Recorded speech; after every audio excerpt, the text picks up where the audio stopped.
So guys, welcome back to Chop's Garage. As you can see, we're looking very empty in the showroom area. That's because a couple of cars have been picked up.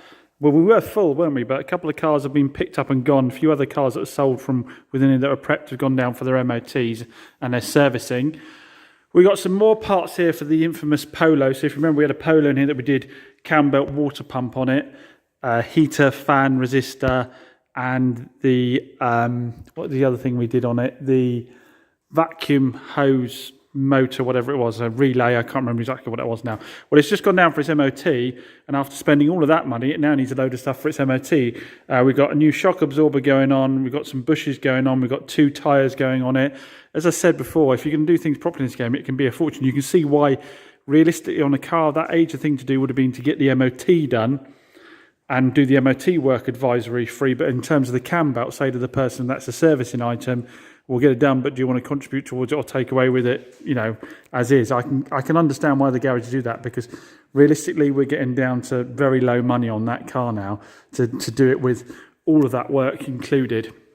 So anyway, what have we had go out? We've had the Hyundai i20 that I roughly painted the bumper on, and the guy was happy as Larry with. I mean, he had common sense there, because that was a 43,000 mile Hyundai, i20, that was one owner from new, full main dealer service history.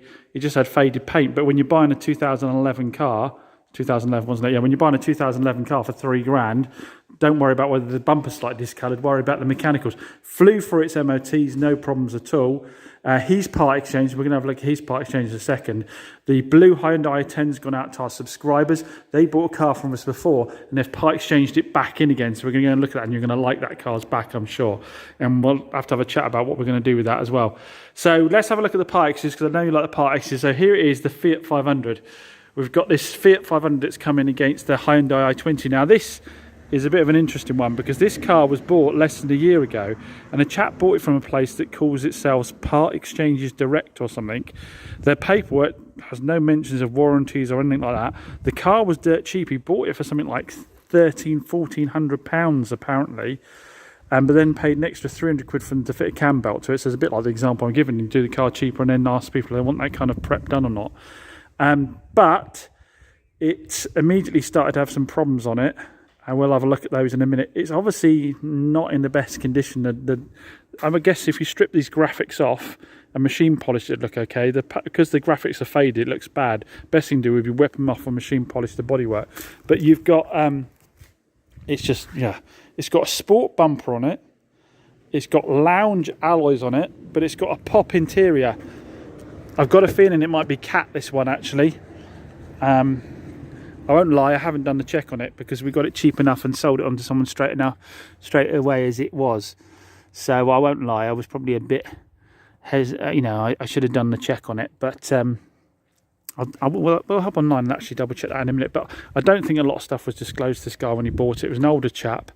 He's had to plough quite a lot of money into it, and he just wanted something more reliable, and he just kind of wanted to get out of this, which I say is looking a bit of a mess. If I'd looked at the reg, it's 2010, this one. He's got strange things like these stickers instead of a proper badge on the front of it. Obviously, I know my Fiat 500s, we've done so many before, haven't we? Yeah, it's just a bit of a mismatch. We've got a scuff down here. Yeah, poor little 500's not had an easy life. I think if I remember, the rear beam was okay. The sump was a little crusty, but wasn't leaking. The rear beam's okay, and the rear spring pans are okay. I'll take the keys for a second. So a bit of drama there. The Fiat 500's moved because I went to go in the car and realised I didn't have the keys. Looked around everywhere for the keys, couldn't find them anywhere. Rang the customer who had left about an hour before, and he said, "Oh, I haven't got them." I said, "Are you absolutely sure?" I said, "Because they're not here at all." He said, "No, I put them in your hand," which had me thinking, what have I done with them? What an idiot. Looked everywhere again, couldn't find them, rang him again, and then half hour later rings me and says, "Oh, yeah, I have got them here." So I had to hot foot it over there and get the keys, because it was blocking the unit. Trouble was, 2 people turned up exactly at the same time to pick up cars. They weren't supposed to be, but they ended up being. One came earlier than they were supposed to be. And at the same time, Adrian was on the phone picking up a car. up country for me and needed the payment making for it, and the bank were doing the stupid thing when they put it on a security block but told me it wasn't on security block, but I told them it absolutely was. And then when I actually went through to the fraud department, they said it was on security block, and they wanted to know the inside out of duck's backside about my car purchase. I kept telling them, my car dealer, I do this every single day, but they still wanted to try and protect me from my purchase of a car. Anywho, so I finally got the keys for the car. So yeah, she's a bit beat up. She's got scrapes down there, like I say, dings on the sill. But the big thing with it was that he was saying that it had an engine light on for a lambda sensor. Now, he told me initially that the garage that fitted the cam belt for him when he did the cam belt done, a weird sale, like I said, came from a part exchange trade site, and he paid next to nothing for the car really for what it is. And then they fitted a cam belt for a couple £100, and he said they told them that when he picked it up it was just a lambda sensor and to drive it and it would clear it. But when I asked him again when he came to pick up the car, trying to fit the wrong keys in, when he came to pick up my car, I asked him again who told him that it was a lambda sensor. He said, oh, I assumed it was.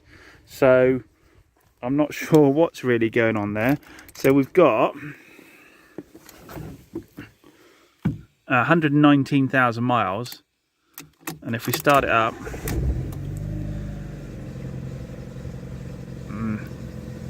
see, sounds a bit graunchy for something that's had new tensioners and all that kind of stuff, doesn't it? And then we've got an engine light on there, and it says check engine.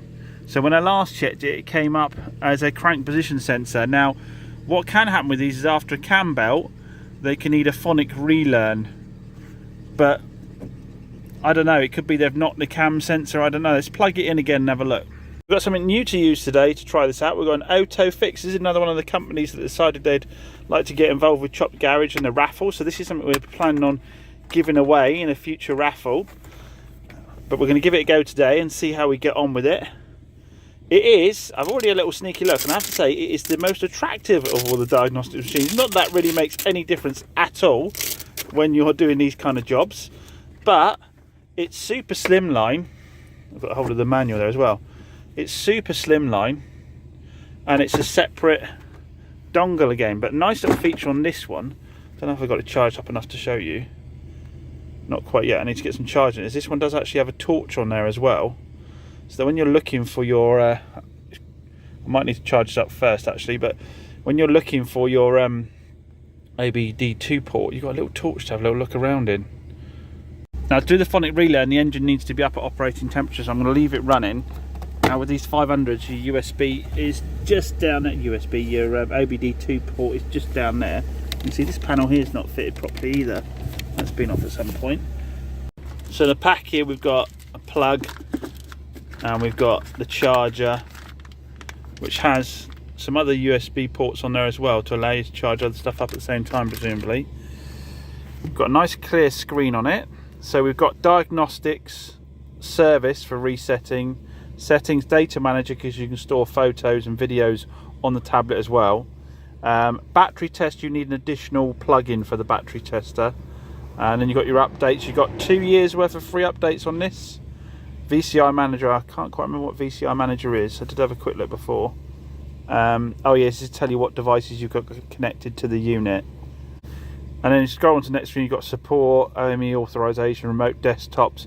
Now this is powered by Autel, so the unit's powered. So Auto is quite a well-known diagnostics sort of platform, which is kind of a bit white label. Other companies can buy into using that on their devices. So it's backed by a decent, product there. So if we go into service, for example, let's see what we find in here. So oil reset, we can reset after a service, we can reset the TPMS, we can do a brake bleed, we can do keys, we can do code injectors, that must be for air suspension, throttle settings, your windows and your roofs, your seats, everything really. Got relearns for turbos there by the looks of it, relearns for transmissions. There's absolutely everything here, guys. Nice, really nice layout. I prefer it to that just long list of stuff you normally get.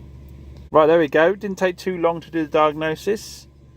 Doesn't have any like imagery to show you it's going through the process or anything like some of them do. Auto scan. Right, so let's start an auto scan here. We'll see how quickly it goes through this. All very similar to the top Don in its layout. Body controller, we've got a fault there.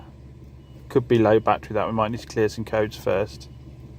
Well, let's do the normal thing. Let's quick erase first and see how many come back. Yeah, it's not giving me an explanation of that code. Let me have a quick look online. I can go into a browser here and I can freeze frame that.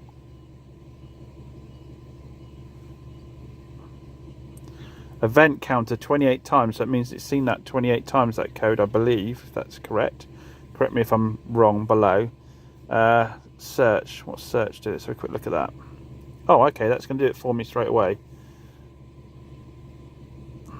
I set Google knowing everything about my life.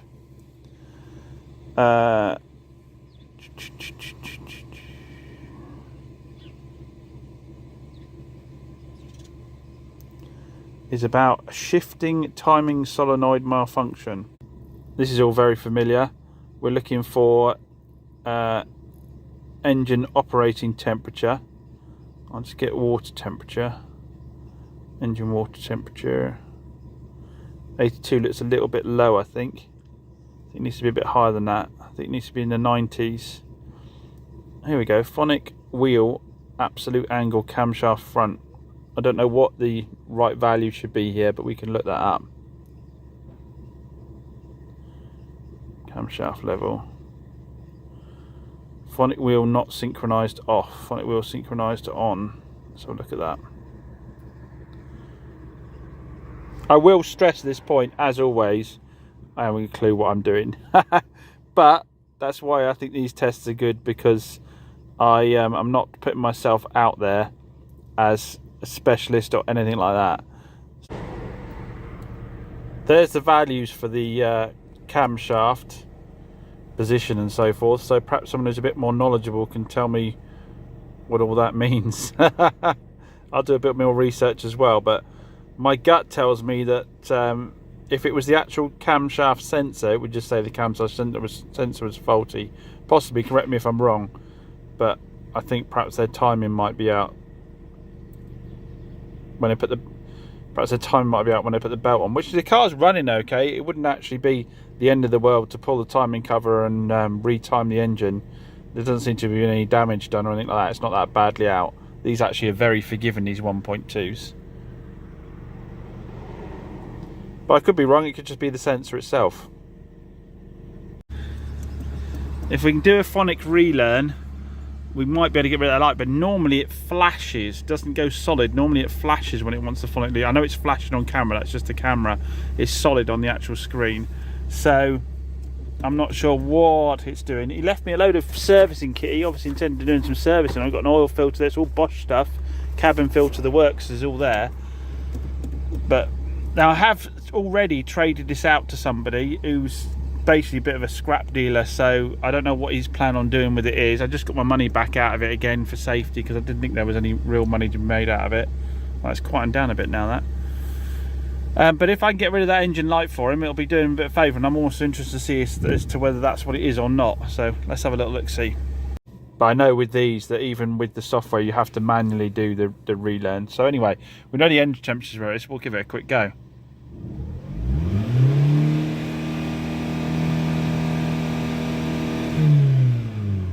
So it won't actually rev over 4,000.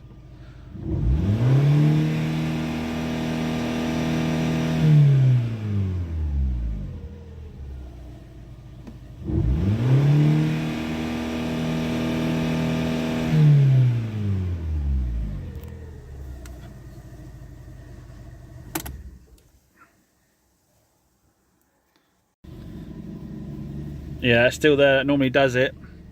I think the timing's out.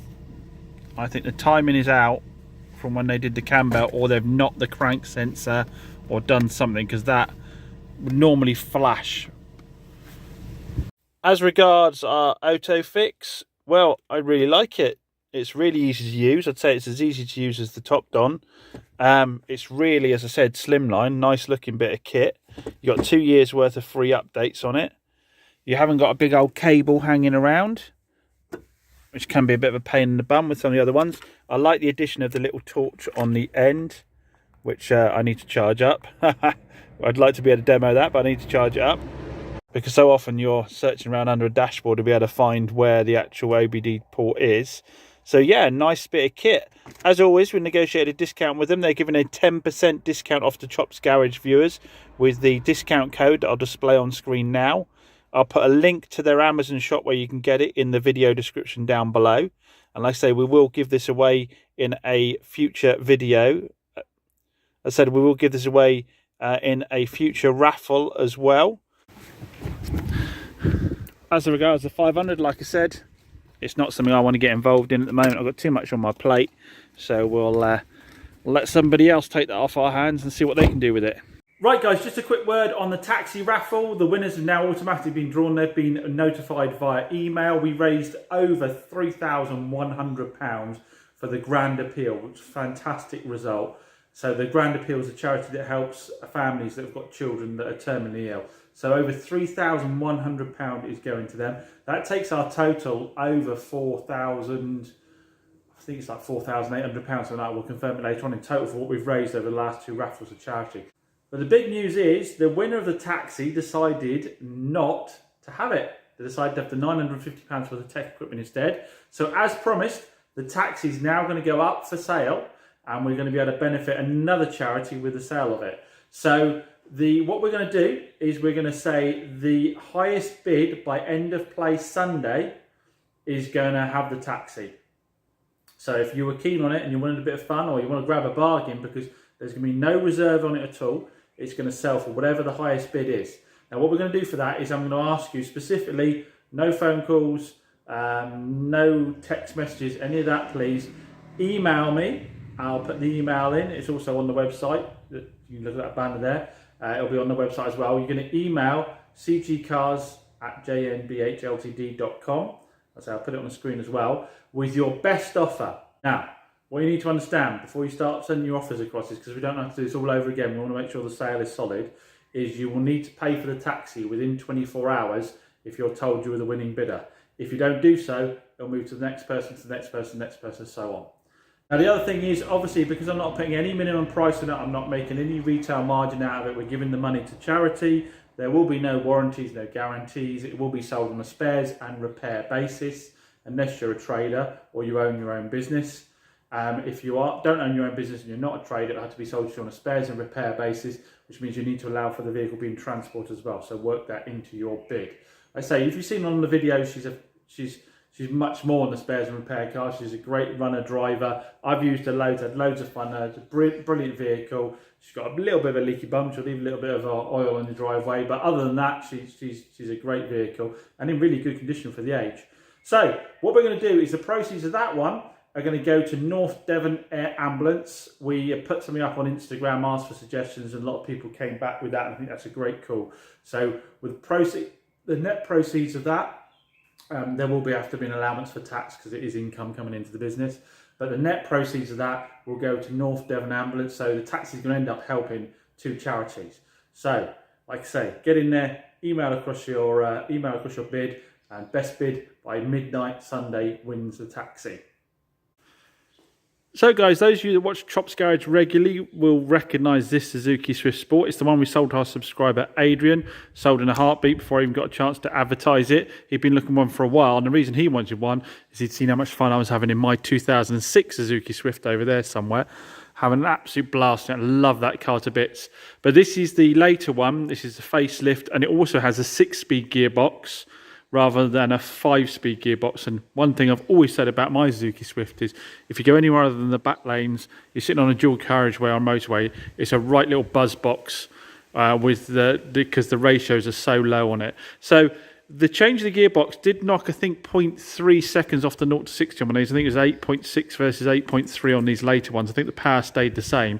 So what Adrian said is, look, before it comes over to me, I'd love you to do a video and compare the two. Or give your opinion on this one versus your one and see what you think. So who am I to complain? I'm going to take it out. We're going to give it a valet when it's back because it's actually going to be off to him this afternoon. So let's get a quick little run out and it done and see what we think. A different way today, not focusing on the corners so much because I know it handles really well, but focusing more on what it's like with those extra ratios. So it pulls just as well. It pulls just as well in gear. In fact, I'd say even slightly freer revving. I know, again, I don't suppose the engine's really much different, but the ratios obviously are. Another chance to give it a bit of a pull.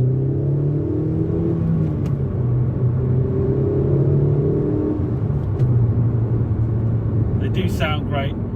I can't help but think though, an addition of a free flow air filter might release a little bit more noise from the engine bay. I don't think you're doing it for power, but just release a little bit of a raucous noise. Or I know that these systems on these are a bit restricted on the exhaust. That'll probably free up a few more horsepower and make a slightly better sound.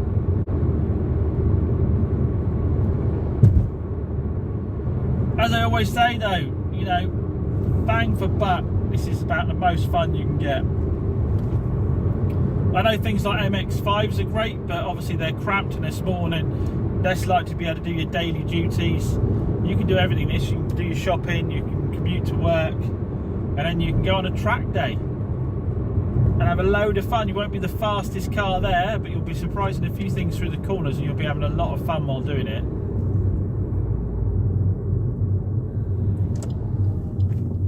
Just unnecessarily go round roundabouts very quickly as well. Just so much grip in these, so much grip. The biggest problem I find with Suzuki Swift Sports is they just make you behave like a bit of a hooligan all the time. Mind you, not as much of a hooligan as this guy about to run someone over on a push bike.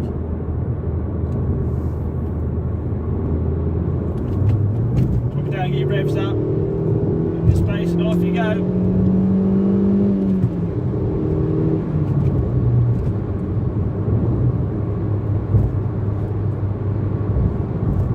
The acceleration you need, you just got to be dropping it down more cogs than you would do in a bigger capacity car.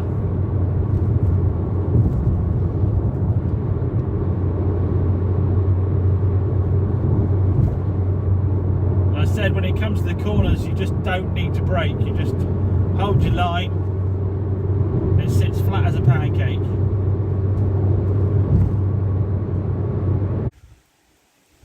So there we have it, same as mine. It's an absolute riot. It's just a little bit more grown up with that six-speed gearbox.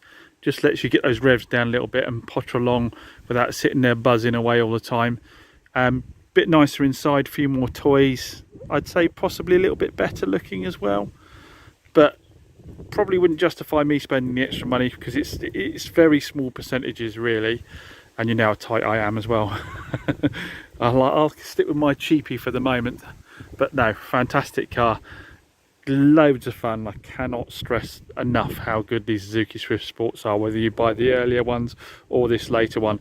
Now, I have actually hit up local Suzuki guys to let me have a go in the later turbocharged one. And they've got a hybrid one as well now. So hopefully I'm going to be able to bring you my opinion on those as well. Perhaps some of you watching the channel own some. Put comments down below, let me know what you think of yours. But yeah, winging its way to Aid this afternoon, so enjoy that, mate, and make sure you drive it like you stole it. Thing for Aid before the car goes out to him is we're going to give it a coating of the ceramic spray, locking that paintwork. And what we're also going to throw in for him is some ceramic boost shampoo, which will keep topping up. Hold it properly, James. That will keep topping up the ceramic coating, so we'll put that in the car so when he gives it a wash he can top it up with that.